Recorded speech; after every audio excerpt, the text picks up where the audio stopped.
Nós somos a primeira igreja batista em Itapevi. Que a mensagem a seguir possa abençoar sua vida. Irmãos, nós estamos conversando neste mês sobre cidadania a partir de Jesus. E nós temos conversado e nós temos visto durante este decorrer de tempo, nesses encontros de domingo que aqui estivemos, que a verdadeira cidadania nossa está filiada ao reino de Deus. E que quando nós vivemos essa cidadania celestial aqui, nós nos tornamos agentes abençoadores, nós nos tornamos agentes que transformam. E hoje, o tema de nossa mensagem é transformando cidades a partir do amor.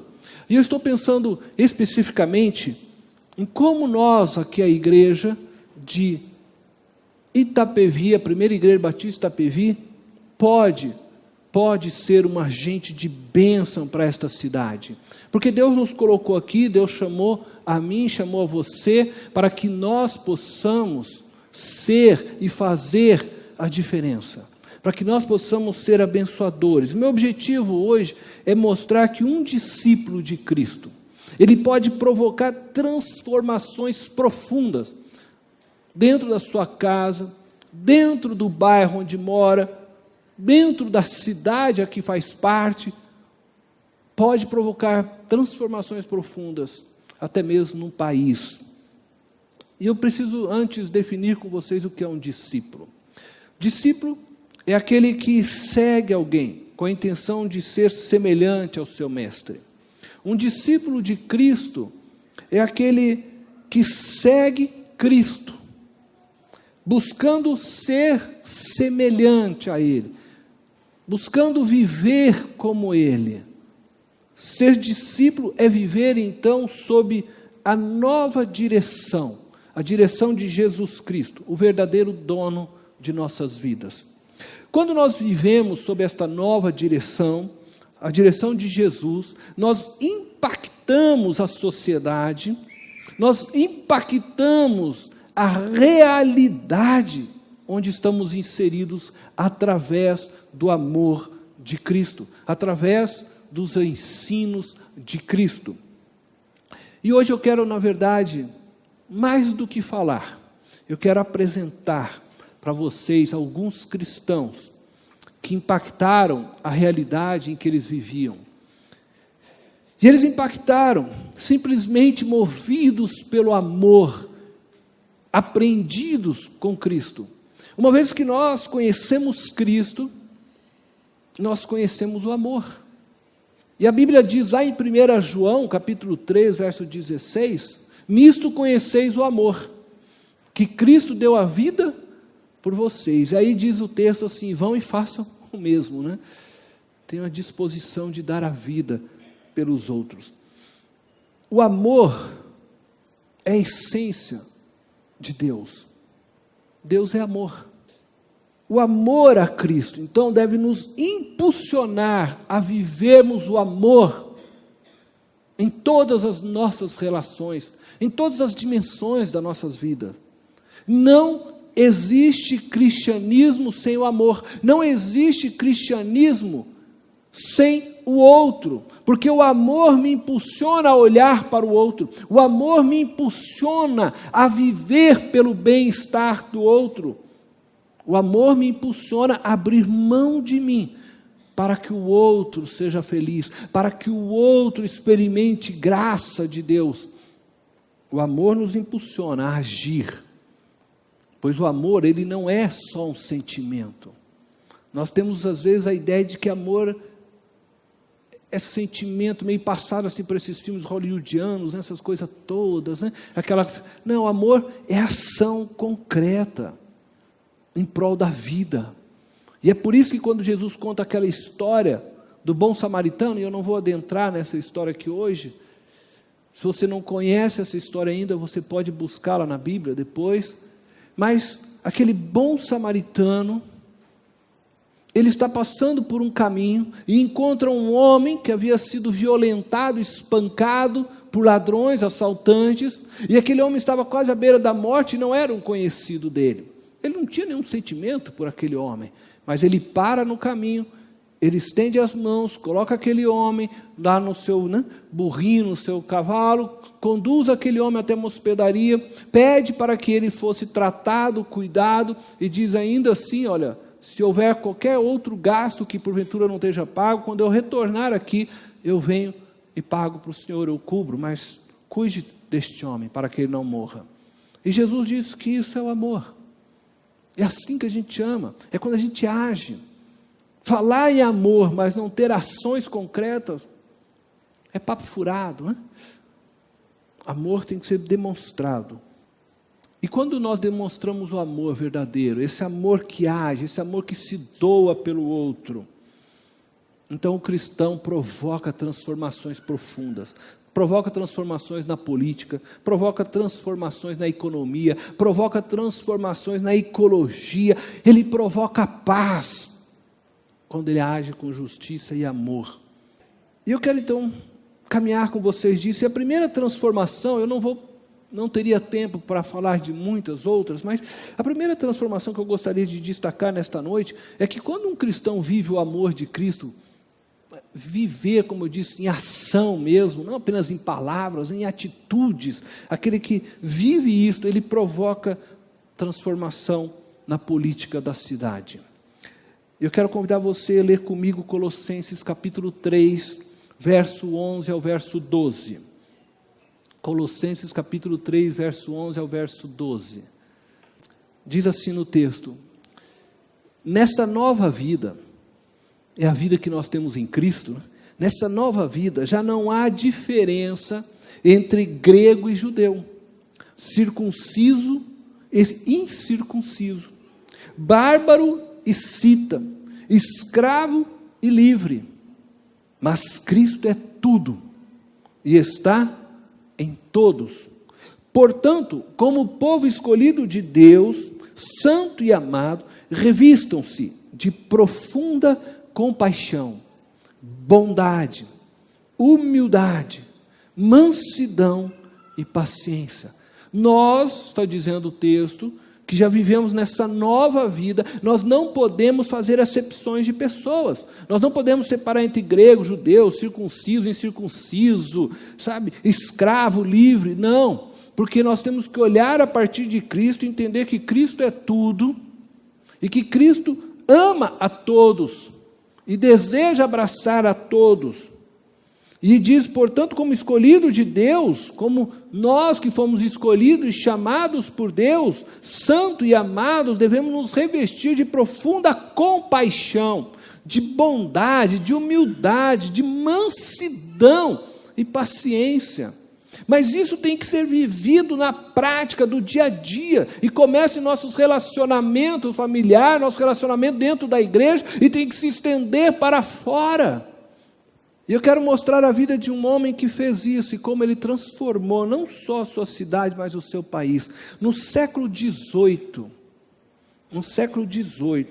período em que a Inglaterra era uma grande potência mundial, possuía um forte comércio de escravos. Um homem, após ter se convertido ao Evangelho de Cristo, e ter compreendido essa verdade que nós lemos, que não existe mais escravos e livres, que não existe mais bárbaro e cita, que não existe circunciso e incircunciso aos olhos de Deus, após ter entendido que ele deveria sim viver com paixão, bondade, humildade, mansidão e paciência, esse homem que teve a sua cosmovisão então transformada pelo poder do Evangelho, ele luta intensamente pela libertação dos escravos. O amor de Deus encheu o coração deste homem. Em pleno século XVIII, se coloca por amor a Deus. Eu não sei se vocês conseguiram ler, nem tão bem, talvez pela questão de luz, toda a história, mas antes dele conhecer Jesus, diz que ele era um político que só pensava em si mesmo. Ele fala isso ali, que trabalhava só para si, mas quando ele conheceu Jesus, Ele viu que ele não poderia mais continuar vivendo daquela forma, e ele entendeu que ele precisava fazer diferença, e ele tinha que realizar algo. E então ele começou uma luta, um conflito consigo mesmo. E agora, o que eu vou fazer? E ele começou a pensar que ele deveria se tornar um pastor. Eu vou pregar o evangelho, eu preciso falar desse amor, eu preciso anunciar esse amor. E ele então procura aquele pastor, John Newton, que era um escravista, que havia sido também transformado pelo evangelho. Era um homem que ia buscar negros lá na África e trazê-los acorrentados, e vender e ganhar dinheiro, e ele então converteu-se ao evangelho, se tornou um pastor, e ele busca este pastor então, para orientar, e o pastor diz para ele: não, você não deve se tornar um pastor, porque o país precisa de alguém lá naquele círculo político que lute pelas verdades, que lute pela justiça, que lute por aquilo que é bom, que lute, neste episódio, pela libertação dos escravos. E nós temos conversado sobre isso, e eu disse que quando nós encontramos Cristo opera transformações em nós, que vão nos levar a operarmos transformações na vida de outras pessoas, aonde nós estamos, aonde você está. Deus não te chamou para ser um pastor, mas se Deus te chamou para ser um professor, seja um professor que proclame a glória de Deus, que faça diferença para cada criança que passa diante de você. Se Deus te chamou para ser um advogado, seja um advogado honesto, íntegro, reto, que manifeste a glória de Deus, que lute para o bem-estar do povo. Se Deus te chamou, não importa, como diz, qualquer área, para ser engenheiro, para ser um administrador, se Deus te chamou para trabalhar numa empresa, para servir alguém, ser empregado, não importa, mas faça isso de maneira a glorificar a Deus, a honrar a Deus, a fazer que o amor de Deus seja conhecido naquele lugar, porque é assim que nós transformamos uma nação, é assim que nós começamos a transformar uma cidade, um bairro. Começa onde você está, faça a diferença, seja luz naquele lugar. Foi o que aquele pastor falou: se Deus tinha te colocado na política, é aí que você tem que ficar. Ele alcançou você porque Ele quer fazer algo na sua vida. E diz que ele trabalhou 20 anos para conseguir. Houve diversas derrotas, diversas derrotas. Às vezes você pode estar lá na sua empresa e você está lutando para fazer a verdade, para lutar pela justiça, e você acha que já foi vencido. A batalha não acabou. A batalha não acabou. Deus está contigo, mas seja fiel de verdade. Este homem fez uma diferença, ele transformou a Inglaterra a partir daquilo. Quando ele conseguiu a libertação, a lei que aboliu a escravidão, depois a Inglaterra foi se tornando um parâmetro para as outras nações, para promover também a liberdade, até que isso se concretizou aqui também no Brasil. William Wilberforce, silenciosamente, se assim posso dizer, mas com muita oração e trabalho, possivelmente com muitas lágrimas, sem armas, sem violência, ele interferiu na política de seu país, com discurso, com ações de amor humanitária. E é assim que nós devemos proceder. E é dessa forma que nós vamos transformar nossa cidade. Porque cada ser humano é alvo do amor de Deus e de sua maravilhosa graça. O pastor com quem ele foi conversar, que o orientou, é aquele que escreveu o hino Maravilhosa Graça, que nós cantamos, Hoje nós somos desafiados através deste exemplo, a fazer o mesmo, por aqueles que estão jogados à margem de nossa sociedade, vítimas de um mundo cada vez mais desumanizado. O Evangelho de Cristo tem o poder de transformar a realidade política de um povo, quando se compreende o que é viver com Cristo e para Cristo. Ele transformou a política dessa forma. E eu quero trazer um outro exemplo para vocês. E nós vamos mostrar como uma pessoa transformou a economia de uma cidade com gestos de amor. Em 2 Tessalonicenses, capítulo 3, versículo 10, 2 Tessalonicenses, capítulo 3, verso 10, diz assim: quando ainda estávamos com vocês, nós lhes ordenamos isto: se alguém não quiser trabalhar, também não coma. Se alguém, 1 Timóteo 5,8 diz assim, olha, se alguém não cuida de seus parentes, e especialmente dos de sua própria família, negou a fé, e é pior que um descrente. 1 Timóteo 5,8. Se alguém não cuida de seus parentes, especialmente dos de sua própria família, negou a fé, e é pior que um descrente. Efésios 4,28. Efésios 4,28 diz: o que furtava, não furte mais, antes trabalhe, fazendo algo de útil com as mãos, para que tenha o que repartir com quem estiver em necessidade.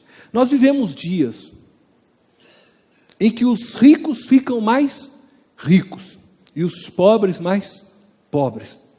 A distribuição de renda em nosso país não é justa. O muito que o país produz, em termos de financeiro, de dinheiro, fica nas mãos de poucos. E o pouco que sobra, fica para ser dividido com muitos neste país. Estes versos da Bíblia que nós lemos, nos ensinam que devemos trabalhar, não furtar, mas ganharmos honestamente o dinheiro para o sustento de nossas famílias, porque aquele que não cuida de sua família, diz, é pior que o descrente. Começa que nós precisamos prover as necessidades de nossa família, de nossa casa. Mas também diz o texto que devemos trabalhar não somente para o sustento de nossa família, mas para repartirmos com quem estiver também em necessidade. E este é o princípio para mudarmos a história econômica de nosso país. Precisamos compreender que somos uma comunidade. Nós todos, nós aqui, igreja, somos uma comunidade, unidos pela fé, chamados para vivermos juntos, e precisamos compreender que tudo que nós possuímos, que Deus tem nos abençoado, deve suprir a minha casa, mas uma vez que eu já supri a minha casa, eu preciso estender a mão para suprir aqueles que não têm. E assim que se faz a comunidade, e que nós precisamos aprender essa realidade, e que daqui de nós, uma vez que vivermos esta realidade, nós possamos ir para fora também. A Bíblia também fala sobre isso. Ela fala que nós devemos suprir primeiro a necessidade da família da fé, mas também depois estender as mãos para aqueles que não necessitam. Um país precisa aprender a fazer isso. E nós começamos a viver isso dentro da própria igreja. E assim nós vamos transformando a economia de um país. Nós podemos, querido, escolher fazer o bem e dessa forma cooperarmos para o fluxo de generosidade de Deus. Nós podemos escolher servir a partir do nosso trabalho também, pessoas que necessitam e que às vezes não têm condições para poder pagar, mas por amor a Cristo, muitas vezes eu ofereço o meu trabalho, o meu conhecimento, o meu serviço gratuitamente, para que Cristo seja glorificado. Nós precisamos ser generosos, e precisamos entrar nessa vida de generosidade, nesse fluxo de Deus de generosidade, e assim ir afetando a economia de todo o país. Lhes proporcionou aquelas mulheres de Uganda dignidade, autoestima, oportunidade de estudo, e acabou mudando a renda per capita de Uganda. O trabalho de Liz, movido pelo amor, despertado através de uma cosmovisão que se vê como uma peça de um todo, e não o todo. Cada um de nós somos uma peça, e não o todo. E ela entendeu isso. E como peça, ela se colocou em amor para servir. E transformou a realidade da sociedade feminina e econômica de Uganda. Uma jovem de 22 anos, que simplesmente se deixou ser levada pelo Espírito de Deus, que simplesmente acreditou num sonho, assim como William Wilberforce, que no século XVIII acreditou no sonho, de que podia mudar aquela realidade a partir do amor de Cristo. O Evangelho de Cristo tem o poder de transformar a realidade econômica de um povo, a realidade política de um povo, quando compreendemos o significado de viver com Cristo e de ser para Cristo. Eu quero concluir passando uma informação do PIB de 2017.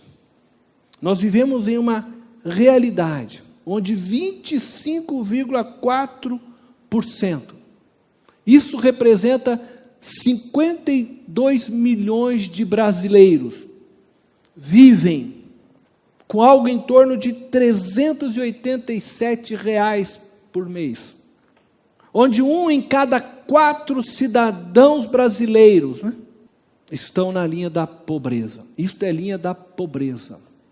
Mas nós temos na linha abaixo da pobreza 13 milhões de brasileiros que vivem com R$ 134 por mês.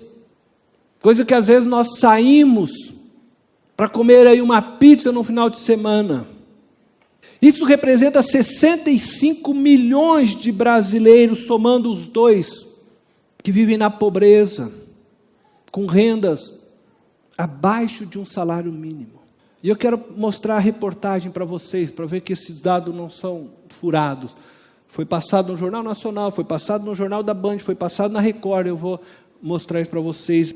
O IBGE divulgou hoje uma nova pesquisa com informações sobre a pobreza no Brasil. O estudo Síntese de Indicadores Sociais analisou o mercado de trabalho, a distribuição de renda e a mobilidade social. E um dos dados mostra como a escolaridade dos pais influencia o progresso dos filhos. É o que a gente vai ver na reportagem da Renata Capucci, do Rio. Mãe aos 19 anos, futura jornalista aos 34. A Vanessa foi a única da família dela que conseguiu chegar à universidade. O pai, a mãe e as 3 irmãs não passaram da escola. Minha mãe, ela parou de estudar na 5ª série e logo em seguida já formou família, né? Casou com meu pai. E o meu pai, ele não concluiu o ensino médio. Eu tenho 3 irmãs e 2 delas têm o ensino médio concluído e a outra não tem. Metade dos brasileiros conseguiu superar a condição socioeconômica do pai. Menos de 17% ficaram numa situação financeira pior. E o estudo revela ainda que quanto maior o nível educacional dos pais, crescem as chances do filho ter uma formação melhor. Em cada 100 filhos de pais com nível superior completo, 70 se formaram numa faculdade. Esse número cai para 26 quando os pais têm ensino fundamental completo ou médio incompleto. A desigualdade também aparece pela cor dos brasileiros. Quando o filho de pai com ensino médio incompleto é branco, o número de formados na faculdade é de 32 em cada 100. Mas entre os pretos ou pardos, esse número é menor, 18 em cada 100. E nesse mesmo levantamento, o IBGE revelou o raio-x da pobreza no Brasil em 2016. Usando o critério internacional do Banco Mundial, estava na pobreza quem ganhava, em valores da época, R$ 387 por mês, mais ou menos o preço de um prato feito por dia em São Paulo. Era o caso de 25% das pessoas no Brasil, 1 em cada 4, ou, em outras palavras, 52 milhões de brasileiros na linha da pobreza. Para comparar, no país do futebol, isso é 19 vezes a capacidade de público dos 100 maiores estádios do Brasil. Na pobreza extrema, aqueles que ganhavam o equivalente a R$ 133 por mês no ano passado, estavam mais de 13 milhões de brasileiros. 4 vezes a população de Mato Grosso, por exemplo. E mais, desde 2014, quando começou a crise econômica no Brasil, o número de pessoas, Sandra, ganhando um quarto de salário mínimo ou menos, aumentou 53%. É muita coisa, né? É muita coisa, muita gente na pobreza. Eu não sei qual o sentimento que desperta em você, mas eu olho para esse quadro, eu agradeço a Deus, porque eu falo, Deus, eu sou rico. Sabe, às vezes a gente fica se olhando como se fôssemos coitados, né? Pobre, a gente não sabe o que é isso. E ao mesmo tempo eu olho para esse quadro e fico pensando, Deus, que tipo de igreja nós queremos ser? Como nós queremos viver o amor de Cristo diante dessa realidade, porque essa é a realidade que Deus nos colocou. Nós somos parte deste país, nós somos parte, e creio que dentro daqui, da nossa cidade de Itapevi, deve ter muito desses brasileiros. E qual é o evangelho que nós estamos anunciando para eles? Como é que nós estamos demonstrando amor para estas vidas? Você pode fazer a diferença para mudar Itapevi. Você pode ser o Wilberforce para esta cidade. Se você acreditar no sonho de que você pode mudar e fazer a diferença. Se você acreditar que Cristo é com você e que te ajudará a fazer a diferença. Porque há muitas pessoas, assim como aqueles negros do século XVIII, que estão jogados à margem dessa sociedade, sem chance, sem oportunidade de estudar e de se desenvolverem e poder trazer para sua casa uma melhor qualidade de vida. Você pode ser como Liz, que entrou dentro de Uganda e viu uma realidade, e ela diz que ela sonhava em como poder transformar aquilo, e Deus mostrou para ela o caminho, e Deus pode mostrar através de você, se você tiver paixão pelas vidas. Nós precisamos ser uma igreja que seja apaixonado pelas vidas, que sinta a dor dessas pessoas. É difícil. Me lembro de um texto de Jesus, em que Jesus diz, quando você for fazer uma festa, não convide os seus amigos, né, que já tem bastante fartura. Ele diz, sai na rua e convida essas pessoas que não têm o que comer, dá a eles um dia de alegria, encha um pouquinho, né, o estômago, o coração dessas pessoas com amor. Eu quero dizer hoje aqui, você pode somar ao sonho desta igreja, ao nosso sonho, de ajudar a transformar a nossa cidade em um lugar de paz, onde a prosperidade e a justiça sejam verdadeiros para todos. É impossível nós, igreja, vivermos dentro dessa realidade brasileira e não nos importarmos com ela. Não podemos, como cristãos, simplesmente fechar os olhos e ignorar a existência das pessoas que sofrem ao nosso redor. Nós temos um desafio diante de nós. E eu me alegro muito de ser parte hoje desta igreja, porque nós temos nessa igreja uma escola. E muitas dessas pessoas não conseguem melhorar sua vida porque não tem onde estudar. Mas aí nós temos um desafio. Como nós temos uma escola para formar vidas, para socorrer pessoas, para transformá-las, tanto a nível profissional quanto espiritual.